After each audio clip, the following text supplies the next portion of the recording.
Hello there, ICS 2.0 folks. This is the start of the end here, first lesson in the last unit, and the first lesson is on something called strings. Strings you're already familiar with. They're basically strings of characters. We think of them as being in quotes. By the way, probably a word processor will be fine. I'm using Smart Notebook so I can keep stuff hidden from you. A word processor should be fine for you, but you should have Turing um, up and running because we're going to be typing in stuff and seeing what happens with this string business. So follow along. Strings are a series of characters often contained in quotes, right? We know that already. We've used strings quite a bit. Um, but what we're learning today is that there are many built-in Turing functions that allow us to manipulate strings and string variables. So for example, length and then the length of whatever string we have in there prints out how many letters there are in the word in the word variable. That's word should be that's what that is. I'm going to make that bold or something so that word is that word. Let me show you what I mean. So here we go. If I go put, I'm going to just print out to the screen the length, and notice it changes color on me, so I know it's a built-in function of the word or the string hello world. And that's a string, and there's 11 characters in that string. Well, okay, fine, and I can use, if I wanted to, I could use a variable, um, whatever, equals a string hello, and then I could put that variable, that string variable in there, right? 5 letters in hello. Magical. Well, not that magical, exactly what we would think it would be, but let's keep going. Here's another one. So index, big phrase, comma, word will tell us where word appears in the string big phrase or returns 0 if it doesn't. So here we go. Let's go back to Turing. So this is kind of strange looking. I want to show you how this is going to work. Back to my Turing program. So I've got um, a little string called um, whatever, just so it matches my note. I'm going to change that to word. Okay. And these could be sentences too, but and I'm going to call this big phrase. Why didn't you say hello to me today? Okay. And what I'm going to put is I'm going to put big phrase equals index of, in big phrase, we're looking for the little phrase word. So it's going to look in this one to see if it can find that. And what this is going to do is if it finds it, it's going to print out the position. So it found the position 20. And so if I count along, 1, 2, 3, 4, 5, 6, 7, 8, 9, 10, 11, 12, 13, 14, 15, 16, 17, 18, 19. Yeah, it found hello in the 20th position. Okay, so dandy. Um, the index returns the position of of the second word. But it doesn't have to be a word. It could be, if I was looking for, let's say I was looking for a specific letter, would that work? Yeah, it did. Okay, well, what happens if we're looking for a letter that's not in there? Well, then it returns 0. So that's what it says in the note. Will tell us where word, whatever this string is, appears in this one, or 0 if it doesn't appear at all. I think what I'm going to do is go back to my Turing. I'm going to show a big example of this in action. So I'm just going to comment this out. And you're going to build a sort of a bigger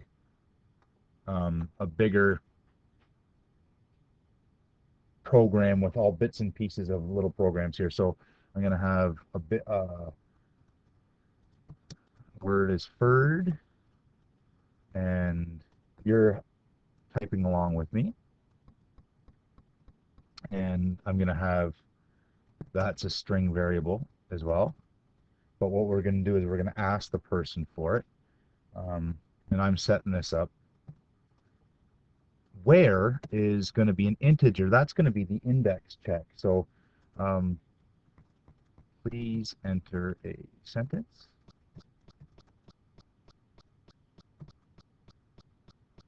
And then I'm going to get the sentence. And so that's the one I'm using there. And notice I want to get the whole thing, so I'm going to put star, colon star to get the entire sentence. And then I'm going to say where is equal to the index of where sentence was the word that the user enters. What this is going to be like the magic word, and I'm actually going to, why not call it magic word or secret word? Secret word, because the magic word is always please. Secret word.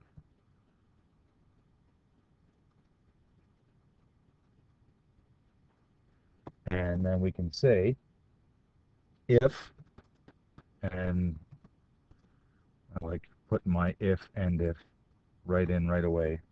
So if where equals 0, then put you didn't find the secret word. Else put the secret word was in position. And then notice I use this in a variable, and this function returns an integer, and then I can use it later if I want to. Okay, so let's see how this works. Run that. Please enter a sentence. My name is not Ferd, but yours is. Enter. The secret word was in position 16. Okay, so then that worked. But now if I didn't, I'm not saying the magic word. You didn't find the secret word. So that worked. So this index is a pretty cool way to have a almost like a searching thing, right? There's something like this find a word here that's got important in word processing. So that's pretty cool. And these are the sorts of things that the string handling functions can do. So I think I wanted you to copy that example in there. That's a pretty big example. So I'm going to use my, well, I guess we could just copy and paste it. It doesn't, well, I'm going to use my picture tool. You can copy and paste it if you didn't use, if you're not using Smart Notebook. You did all that typing into Turing, so you should be able to copy and paste it. All right, some other stuff. Substrings. Substrings are pretty neat. What substrings means is it means smaller pieces of a larger string, substrings. So, for instance, if the big word was Northwestern, and this could be, you know, a sentence or a paragraph or whatever we wanted to, here's some examples. So if we put 3 in brackets, that'll get the character in position 3. It gives the third character, which is in position 3. And I'll show you that that's true. I'm going to comment out my old program here. Remember, we're building this up, and we're going to save this at the end. I'm going to comment that out. And if I say var word equals Northwestern, and I go put word 3, yep, there's an R. Fine, dandy. Hopefully you'll believe me now. If I put 2 values, it'll start at 5 and end at 9. Start at 5 and end at 9. So again, start at 5, end at 9. Oh yeah, dot dot. Should be a dot dot. Did I have it as a comma there? In the note? Oh yes. Change that in your note. It should be a dot dot. That's a Boo Boo by Resto. Run that. That looks better. Okay. HW, no T in there. That's bad spelling. All right. If I use a star in place of the ending, that'll give from 7 to the rest of the word. The star is kind of like to the end of the word. And that'll work. I'll show you that. 7 star. Run. Dandy. There it is. And this is a weird one. Remember, star kind of represents the end of the word. So this one here is going to give me to the end of the word. But if I use star -2, that'll go 2 characters back from the end of the word. So there's the end of the word. That's the star. 2 characters back, bam, bam. And then that's the substring it's going to do. This is going to give the last 3 characters, which is a pretty cool thing to be able to pick off the ending of a person's uh, entry of some sort. -2 to there. There we go. Run. There it is. Pretty cool. All right. And we'll see this substring business in action in a bigger example here shortly. Concatenation. Concatenation is a big word, easy concept. Easy concept. The concept is we make new strings by placing a plus sign between old strings. So for instance, let me show you what I mean. So I'm going to comment that out again.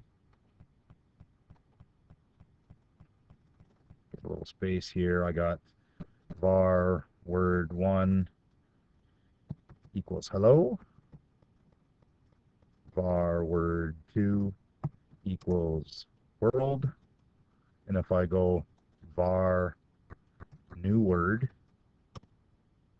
equals word1 plus word2.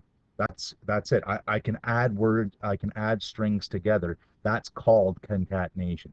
I want to print this out though. Put new word to show you.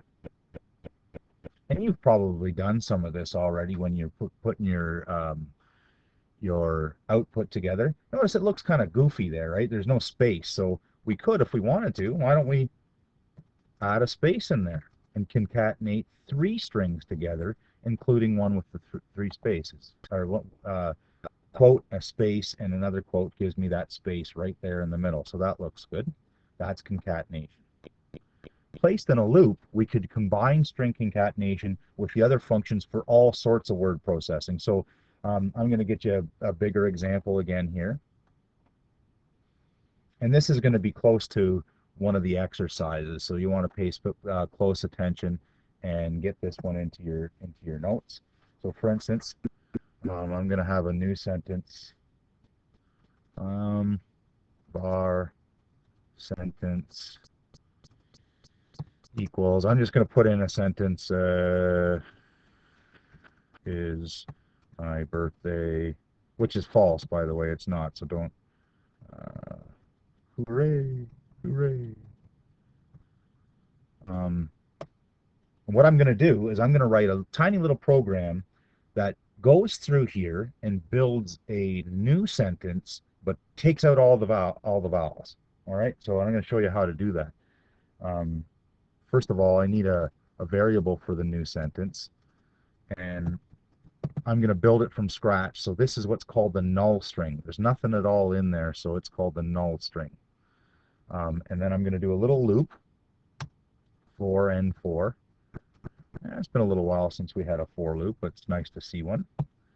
And notice what I'm going to do is I'm not going to put a particular number in here. I'm going to just use the length function, right? So it's going to do it for the length of the entire sentence. So this is going to go, and I don't care how many numbers there are on there. This is just going to work. And then what I'm going to do is I'm going to check each letter. So notice I starts at 1, so case sentence I is the first character, then I becomes 2 and it's the second character. I becomes 3 and it's the third character. So what this is going to do, this is going to loop through my entire sentence. And what do I want to do? I'm going to look for, and this is a bit of a goofy program, but you'll bear with me. I'm going to look for all the vowels, I, E, A, E, I, O, and U. And yeah, this is going to be a goofy program. That's okay. And what I'm going to do, I'm going to take my new sentence is going to be equal to the old sentence, which the first time through will be nothing there. And then I'm going to add, I'm going to concatenate. That's what that means, concatenate. I'm going to concatenate a number sign right there. And that's it. If it's not it's not a vowel, anything else, then what I'm going to do is I'm just going to add that letter. So remember, this kind of looks like that running total. Total equals total plus amount, but this is for strength, not length. I want to go sentence I. So as long as it's not a vowel, it's going to add whatever letter that was. And then I'm going to end my case. There's my case structure. Press indent there. That looks pretty good. And if I run this, oh, what did I do wrong? Oh, case label of. Oh, case of. Did you notice that mistake? Okay, good. That can work. Finished X. Oh, you know what I didn't do? I didn't do anything. I didn't put it out to the screen. So let's put out our new sentence. And just for comparison, I'm going to put out old sentence too. Run. It almost looks like swearing. All the vowels are taken out and number signs put in. Well, this is a goofy, strange program, but what else could this? Well, notice if we were looking for spaces, for instance, we could count the number of words that were in the sentence. If I were looking for periods or question marks, I could count the number of sentences in a paragraph. And then I can start talking about all that word processing, document handling stuff that you get from WordPerfect when you have to write a 500-word essay. How does it work? Well, you have a little loop and you look for the number of periods and so on. So a few exercises, probably about this level of difficulty, and don't be afraid to ask for help. Okay? Save the note, save the program. Oh, hang on, let's get that code in there. Where's my picture? Let's get that code in there in your note. Bam. There she is. Good. There are other string handling commands in here, and you're welcome to goof around with Turing trying to find some, but those are some of the good ones. So that's it. Longer lesson than I wanted to, but you guys are okay with that.